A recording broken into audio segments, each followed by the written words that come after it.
I wrote the book on this discussion, literally. Okay? You don't have it yet because it's not here in the, but at achievelastingrecovery.com you can see what I'm talking about. I'm supposed to know this stuff. And I think after 32 years of recovery, I think I've got a pretty good sense. But let me tell you a little story. My wife Valerie, 15 years ago, when she was carrying my youngest child, my son, I have 4 daughters and a son. 15 years ago, when she was carrying him in the womb, she was diagnosed with systemic lupus. The only thing I knew about systemic lupus at that time in my life was that I had a couple of clients that their relationships ended because of the stress of that chronic illness. I couldn't save them. That's all I knew about it. So my wife gets diagnosed with this, and all I can think of is, oh my gosh, I remember 2 people that didn't make it through this. So that's what I knew. After the first 5 years of her disease, if you'd have come to me 10 years ago, and you just said, Sterling, how are you guys doing with your wife's chronic illness? I would have said something like this, you know what, we're doing great. We got this thing down. We're working together as a family. We hang in there. We got it down.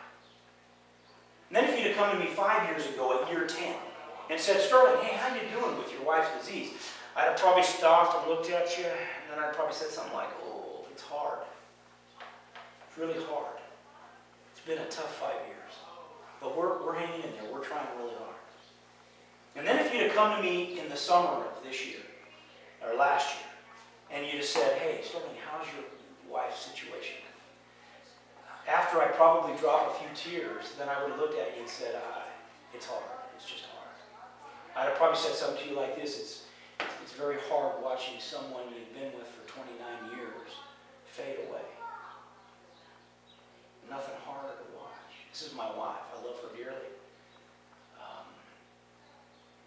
And because of that, I realized that on this particular issue, right, in relation to this cylinder, my wife's chronic illness, several years ago, I thought I turned it over. But I kept a little bit of insurance back. And what I found was the reason I was so worn out last summer is as I was trying to fix this thing that I can't fix. I was spending all of my time thinking about it, worrying about it, trying to fix it, getting angry at people that weren't doing what I thought they should do, finding this place, that place, doing everything I thought I could to fix this. And as a result, I was becoming less of a better father, less of a good father, less of a good husband. I was so worried about fixing things that I forgot about being with my wife. Just being there with her. And I didn't think I had any time to stop because I had to get it fixed. And about several months ago, I was sitting in a meeting on a Sunday morning, and it came to me very clearly that I had some of it I kept behind. That the reason I was hurting so badly and trying so hard, and it really wasn't doing me any good at all. Matter of fact, I think it was hurting in some ways, in some other aspects of my life. And I realized that morning that I had kept some of my will back, that I didn't receive the exchange. Because my higher power cylinder didn't fit on this one because my will was in the way. And that morning, I decided to lay it all out there. And I tossed it out. And I spent the next several days really working closely with my higher power to let this go. To realize that, you know, the biggest difference I'm going to make is to be my wife's husband. To be my kid's father. To play my primary role and be as supportive and caring as I can. And can I just tell you, and I wish my wife could be here to tell you, but I have been a different person over the last 5-6 months.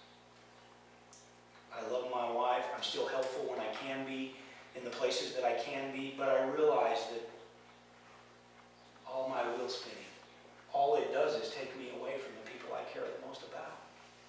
And that there's only so much I can do.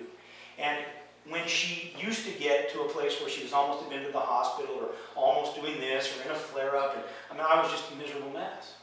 Well, I'm coming off of, I'm 2 weeks out from my wife being there. Last Friday I spent it with my son in the emergency. But I'm okay. You know what? I'm okay. We're going to make it through this. And let me tell you, when I finally gave up my baggage, my will, let me tell you how it came back to me from my higher power. It sounded just like this. Sterling, whether your wife goes into remission, whether it kind of continually gets worse, or whether you lose your wife,